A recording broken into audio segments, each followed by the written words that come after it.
Formula One fans, welcome to the Formation Lap with Todd and I'm Brad, and we would like to welcome you to our show. This is something that we have been really, really excited about, and we are just two regular guys that love Formula One, and we decided to start this show and start this podcast. And we want to thank you for welcoming us and joining us on this show. Just a little bit of background about us before we get into the 2026 season, before we get into our preview of Australia, just about ourselves. Like I said, we are just two regular guys, obviously from the United States, and we both have a huge passion for Formula One. I got into Formula One actually watching Drive to Survive. And I'm sure a lot of American fans can say that, and really enjoyed the show. Was a casual F1 fan, and then my fandom just grew and grew and grew. A couple of years ago, I had the opportunity to go to Austin to the United States Grand Prix, and my fandom completely took off from there. I really, really enjoy F1. It's something I'm so passionate about, and I'm just so thankful, so happy to we get to do this show. I think with this show, and we hope that you'll like and comment and subscribe to our channel. But we're not going to get super technical. We're going to just talk about the teams. We're going to talk about the races. We're going to talk about the drivers. We're going to talk about all the drama that happens. But if you want to get technical, there's so many good shows and other podcasts out there. But we want to just bring you in and hopefully get some more Formula One fans. So I'll turn it over to Todd. Todd, how did you get into Formula One? Well, hey, Brad, this is Todd. This is my son-in-law, by the way. That's right. This is awesome. So back in the 70s and 80s, we watched a little bit of F1. Yeah. But it was Monaco. Yeah. That was it. And I couldn't even announce or pronounce the rest of the things out there. And we saw Indy, right? Yeah. And so I kind of went away from it. And then when you came along and said, hey, you need me to watching this F1. So basically, I got really excited about it. I can't pronounce any of the drivers' names hardly in some of the cities they go to. But how I got into it was then getting into the strategy of it. And I really enjoyed it. And then the Drive to Survive, that helped introduce me to a lot of it. But then that's basically how I got back into it. And it's a lot more fun than going around in a circle. Absolutely. And so, but yeah, I love the strategy and can't wait to do it. And I'm excited to do this with you. And I appreciate you asking me. Absolutely. So we just wanted to give you kind of a little bit of, once again, we got into it, but just a little bit about what our show was about. Like I said, we're going to definitely be talking about the cars. We're going to be talking about the constructors and the drivers. We'll get somewhat technical, but not anything too deep. We'll have 2 episodes a week. We'll have a pre-race show where we're going to talk about, if there's any significant weather, if there's a sprint that weekend, we'll give our race predictions, and then we'll do another episode post-race that'll come out a couple of days after the race concludes. And so that's going to kind of be our makeup. Once again, we're super excited to do this. We wanted to start this because just simply we love F1, and we wanted to get a chance to share that with you. We would appreciate your feedback and your comments on anything that we can do better, anything you would like to hear us talk about. We're going to be as unbiased as we can, but I'm sure, as you can see, we both have our teams and we both have our favorite drivers, and we're going to definitely have our inputs into that. So, Todd, I don't think let's not waste any further time. Let's talk about some racing. So I'll turn it over to you. Yeah. So you're going to find out I'm not the technical guy here, but just love what it's about. And we got to watch just recently the practice in Bahrain, and we got to see all the new cars, the new engines, and they are still trying to figure things out. And really, no one won anything, but it was people showing up. Yeah. And so tomorrow and throughout the weekend, this is where the real test is going to be. Right. On that. And I can't wait to see it. I mean, my guy Leclerc was the fastest lap in practice. But he sure was. Woohoo. Yeah. And then Mercedes, they did most of the track, practice. Right. But in the end, that's what was exciting. So what did you think about practice? Yeah, I mean, and if you don't know, if you're just kind of a casual F1 fan, 2026 is a huge year for Formula One, right? We're seeing a brand new team. We're seeing new, smaller, lighter cars that the Formula One and the FIA, they are hoping to make for more closer racing, for a little bit more action racing. And so it is a true unknown. Everyone is starting from scratch this year. And Todd, one of the big things that I took away from testing, we saw the Barcelona shakedown, we saw it in Bahrain, but I think you kind of have your 3 or 4, that being Mercedes, Ferrari, McLaren, and Red Bull, that they're kind of the favorites. Everyone else is an unknown. The team that is probably really, really liking behind everyone is Aston Martin. So it's going to be interesting. But I think a big takeaway is, man, with these new cars, we're talking about there's overtake mode, there's boost, there's active aerodynamics. Developmental is going to be huge this year, right? And so I think it's going to be key. The people working back at the development facilities at the home bases. I would say maybe even more this year than in a long time. They're going to be working overtime because they, the team principals, the drivers, they want to see upgrades to these cars. So that's going to be a big talking point. So Todd, with all that in 2026, give me something that you're really, really excited about. Give me one big talking point of all the new stuff in 2026 that you're excited to see. Yeah, so I'm excited about the DRS goes away. And for the fans that don't know what that is, that was a drag reduction system in the back wings. But this year they've taken it away and they've given the drivers a boost. And it's kind of like in your car when you hit the S mode, and you want to go fast. Well, that's what's going to happen here. And I'm excited to see how they play that out, because DRS was only in certain zones. It's kind of like, school zones. You could only go slow in an area, but then you could go fast as you go out. So I'm really excited about seeing how that plays out. And everybody has to start brand new. So our fans, we're going to see some things we're not used to on this too, and it's because the cars are brand new. And I'm excited about seeing how they use that boost. Absolutely. In regard. So what do you think about what's happening? DRS, I mean, we saw, DRS came into play in the early 2010s. And of course, the last year was the end of DRS. They're referring to it now as overtake mode, then there is boost. So all these new things that it's something that the drivers are going to have to get used to. Like you mentioned DRS, there maybe be 1 or 2 zones on a race course. And now they've got to, I won't say relearn all that, but it's definitely going to be a new tactic for them to learn. So I think I'm excited though, if it plays out how the FIA and F1 expect it to, I think it's going to allow for more closer racing and for better racing. Todd, I would say my thing that I'm most excited for in 2026 is I'm really excited about the addition of Cadillac. Cadillac is brand new to the team, and forever we've had 10 teams, 20 drivers in Formula One. I say forever, it's been like that for a long time. And here Cadillac's, they've been pushing for a while now to get into Formula One. Formula One and the FIA decided to add them. And I thought, Todd, they were really, really smart. They had Valtteri Bottas, who is definitely won his fair share of races in his time with Mercedes. Checo Perez, who had a good career at Red Bull. I thought it was smart to get these 2 guys because, like I said, they won their fair share of races. They were part of Constructors' Championships, but also they were teammates to world champions in Lewis Hamilton and Max Verstappen. So a smart move by Mercedes. But Todd, something else I'm interested in is, you think about the Monacos, some of the tight racetracks where teams are struggling in qualifying 1 to get out there. Now we had 2 more drivers on the course.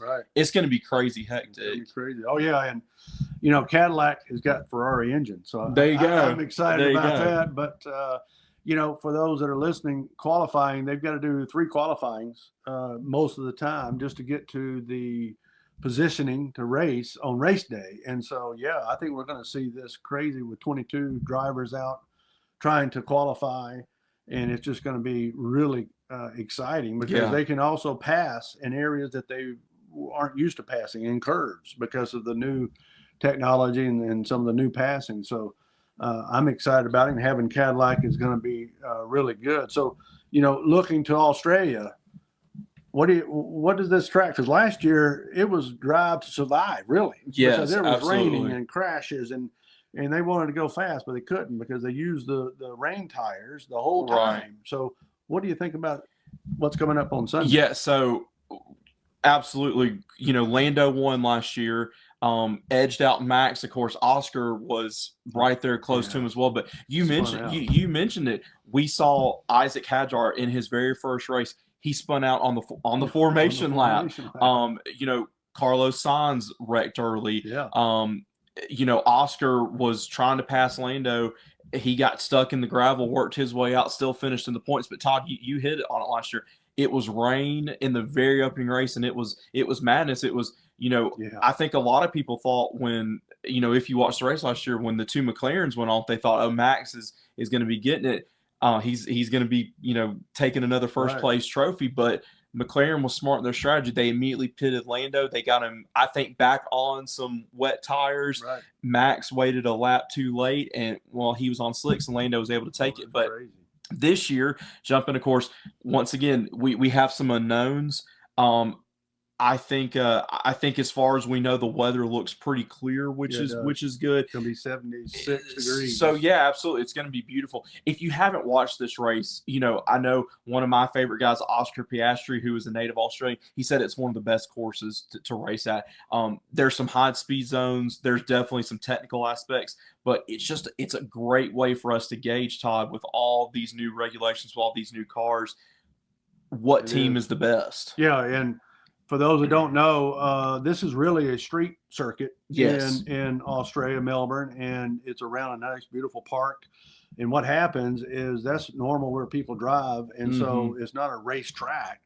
But over the next 2 days, that track is going to really warm up, and those drivers will get it down, and you're going to see 2 to 3 seconds, sometimes faster laps as they go into this. And so, for those that don't know, a street, I mean, you could go to Melbourne. Some of you might have driven down this park.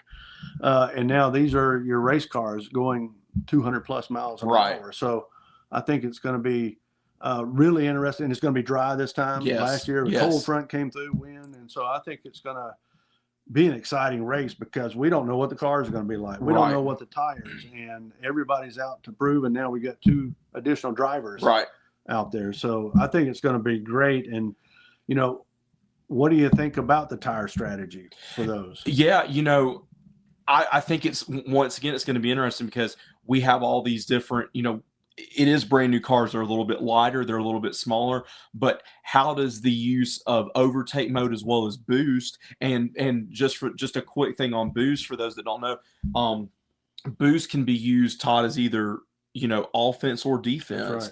And it's all over the track. So, I think that's gonna be interesting. But Todd, I'm interested to see how that wears down these tires because we could see quicker degradation on those. I'm sure I'm gonna struggle with that word all season, every episode. But we could see these tires wear out faster. So I think that's good. I think really in these first 4 to 5 races, that's going to be something that all 22 drivers, they're going to say, okay, I know I need to use my boost. I know I need to use overtake when I need to pass, but my tires are not where they need to be. I think there's going to be a lot of balancing and juggling. You may see some guys go on some hard tires earlier because they do have to get them up to temp, but they're going to last longer, right? Yeah, and what Brad's talking about is most of us have driven somewhere in the U.S. that there's a pass lane, right? There's 2 lanes and then there's a pass lane. And we all get excited about, there's a pass lane coming up, and we all speed up and then we slow down. Well, that's kind of what DRS was in the past. Right. Now they're allowing these drivers to make a decision, and with the boost and the overtake, I'm going to use it now and try to go faster here in this corner where my driver that thought I was not going to do it is going to do it. And so you're going to see some of that. And then, tire degradation. Let's see if we can say that together. It's kind of like you buy those Michelins and they get 80,000 miles, right? Or you can buy the cheap tire and they only get 20,000 miles. And that's what you're going to hear about as we look at it. And we're going to talk about those some more. But Australia is going to be really exciting. So, Brad, we've got these colors in front of That's us. right. So once again, Todd and I, you'll see this throughout. We just love F1. We like, I would say, most of the drivers. We like a lot of the teams, but as you can see, we like our favorites. Every week, we're gonna in our pre-race and our post-race, we're gonna give a little thought on our favorite team. So Todd, I'm gonna start with you. Scuderia Ferrari, your team, Here we go. the one of the most successful team in Formula One history. What are your expectations for Australia this weekend out of Charles and Lewis? Yeah, so Charles again did great in practice. Mm-hmm. That's what it is, right?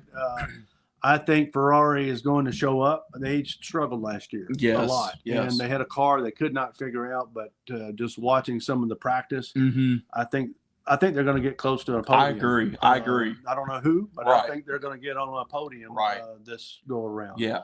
So I think it's going to be good. What do you think about the Papaya group? I'm excited, and just to put this out there, I'm if anyone comments that I'm a bandwagon, I'm only like McLaren because of back-to-back constructors, I can say that when I started Drive to Survive, McLaren was down and out, and I liked him, so I've been a McLaren fan for a while. Todd, to me it seems that I like where Papaya is at. I like where McLaren is at. I think right now Mercedes and Ferrari are a little bit ahead. Once again, we don't know. I mean, we're going to find out a lot this weekend. I feel confident that these guys are going to finish no worse than, I'm going to say, sixth. I think one of them could get a podium. But I do think based on the Barcelona shakedown, based on Bahrain, I think we're a close third, but I think Ferrari and Mercedes have got a little bit of an edge. I'm gonna, and not to give away, because we're gonna give our podium predictions here in a second, but I think Lando and Oscar both finished in the points. I think it's going to be a strong start to the season. I think for Australia, we're going to be a little bit behind. Well, that's it's part of it, though. We're not going to know. That's exactly. Everybody had to come up with things, and so you heard Brad talk a little bit about points too. The drivers get points for racing, and then the teams get. So we'll talk about that some more. There's a little trophy here that's, that's a constructor, might you say, and what that means is the teams. And so you'll hear us talk more about that, points, and the drivers are all excited about it. But yeah, I think it's going to be great. I mean, I even got to see the Ferrari, factory in Italy. Yeah. And so I've always been there, but I'm excited. So yeah, I guess let's do our formation predictions here. Yeah. What do you think? So I'm going to go third, and once again, I'm going to be a little biased here. I'm going to take defending world champion Lando in third. I think he's hungry. I think Lando. Look, I mean, he's been in a Formula One seat for a while now. I still think he's learning. Even in a championship season last year, Todd, he still had some moments where he was unsure of himself. He lacked some confidence. It looked for a while there like he was going to end up giving the championship to Max, and he pulled off. I think Lando finishes in third. I'm going to go Charles in second. I think Charles looks really, really good right now. I think he's just more confident in the car than Lewis is. But I'm gonna go Charles in second, and then this is probably not too much of a stretch or anything, but I'm gonna go George Russell to take first. Okay. I think Mercedes has done a great job developing that car. They look really, really good right now. I'm gonna go Russell to finish first. But I could honestly, Todd, I could see either one of those guys flipping. But that's what I'm gonna go with. What's your podium predictions? Yeah, as hard as I hate to say this, I think Max is gonna take the lead because he's been going. So we'll see what happens. Even though I want my guys to win, but I think there will be a Ferrari on the podium. Mm-hmm. McLaren probably have someone on the podium. Mm-hmm. So I think out of that, depending upon how it goes, but it was hard for me to say that. So you're predicting Max for the win. Oh, okay. I do. And so we'll see. But are there any surprises also that might show up? I'm going to go, and I will say, I think just also a quick one. I think a double points finish for Ferrari, double points finish for McLaren, and Mercedes as well. I'm going to go a double points finish for Red Bull. So that's 8 positions. I'm going to go a surprise points finish for Pierre Gasly. Okay. I like what Alpine did, especially at the end of last year. Their development team did well. Todd, it's also the first race. I think something crazy is going to happen because these drivers are learning these cars. Right. I think Pierre Gasly sneaks up into the points. Honestly, I would love to see Cadillac. I don't think they're going to do it, but I'm going to go Pierre Gasly in the Alpine at ninth or 10th. I think he's going to sneak into the points. What about you? Yeah, I think Williams is going to show up. I like that pick. I don't know which one. Yeah. Carlos, I'm a little, biased too. He came from Ferrari and did pretty good, but I think Williams could, surprise I like that pick. I like that pick. Williams, what a resurgence they've had. Just quick history, for a while they were in the 90s, they were so successful, even early 2000s, and then they just did a nosedive. They were terrible year in, year out. George Russell kind of brought them up a little bit. Carlos really brought them up last year. Yeah. They've got a strong team principle. They've got some financial backing. I like that Williams pick. Yeah. Todd, it's going to be a fun weekend. It is. Just just kind of open things up because we want you all to get to know us as well. We're huge football fans, and it feels like it's a long time between football season, but man, it feels like it's been a year since Formula One. And I'm glad it's finally here. It's going to be a fun weekend. And once again, we want to thank you for joining us here on the Formation Lap. Please like, comment, give us a subscribe. We're early into our podcast and video journey formation. Here. Well, that's right. We're on the Formation Lap here, but thank you so much for following along. Once again, drop some comments. Let us know what we can do better. We're learning. We're making improvements. So we definitely will take the constructive criticism. And we're just regular guys. That's right. Playing at this a little bit, but we're excited about it. Absolutely. And Melbourne's going to show us execution, and so hopefully we'll be able to put some upgrades into this as we go along too. Absolutely. Stay tuned early next week for our recap of the Australian Grand Prix. It'll be quick, not a super long video, but encourage you to watch that so you can find out what happened. We'll give our thoughts on everything that happened and see if any of our predictions came true. But once again, thank you for joining us on the Formation Lap with Todd and Brad.